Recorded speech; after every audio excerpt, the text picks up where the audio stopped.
Welcome back to English Pros Podcast. Today we'll be discussing the book The Crucible and our primary characters Danforth and Abigail.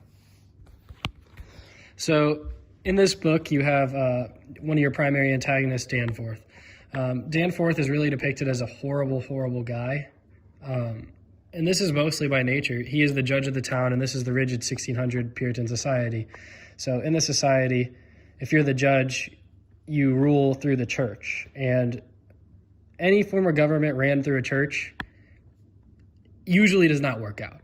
And that is very evident in this story in particular. As Danforth is kind of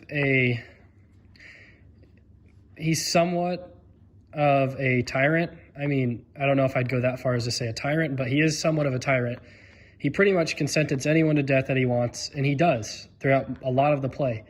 He accepts pretty much anyone who creates the accusation, whether they're accountable or not, a reliable source, it does not matter. He accepts the accusations. And this is seen throughout the entire time. So he is really looked at as a pretty bad guy. However, in contrast to his real-life personality, who is Thomas Danforth, the son of the founder of the town Salem. So Thomas Danforth was actually a judge throughout most of his life. However, right before the Salem witch trials, he stopped being a judge. So he actually was not even a part of this story. And it is unknown how he feels about the way it was handled. And whether he was a good guy or not beforehand, we don't really know. But the way the story depicts him as a really bad guy. So there's a clear contrast in there. But I understand why Miller did it, being that his name was very weighty in the town. And Danforth he was an influential person in the town. So, of course, it makes sense to have him be the judge. However, I don't know that it's completely fair to Thomas Danforth's name and his actual legacy. I don't think it's completely fair, but. For our second character, Abigail Williams, she was 17 in the play, and she had an affair with John Proctor, which led her to start the accusations of witchcraft, which she accused many, many people, one of them being Elizabeth Proctor, because obviously she wanted to get rid of her so she could be with John. And over the course of the story, she accuses anyone and everyone that she can of witchcraft.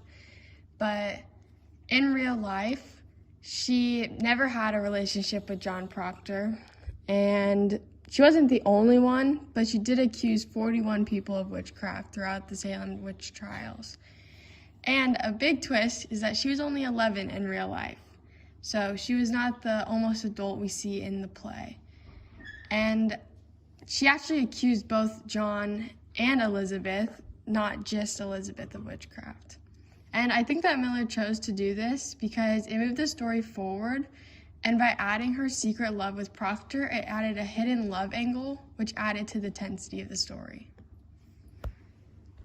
To go off what Courtney said, I think that he needed to make the change because in real life she's only 11, and I feel like you can't really go off of somebody when they're that young. They can accuse anybody of anything, and you can't trust that. So I feel like he really needed to make that change for her to be older, just to make those accusations of witchcraft sound better.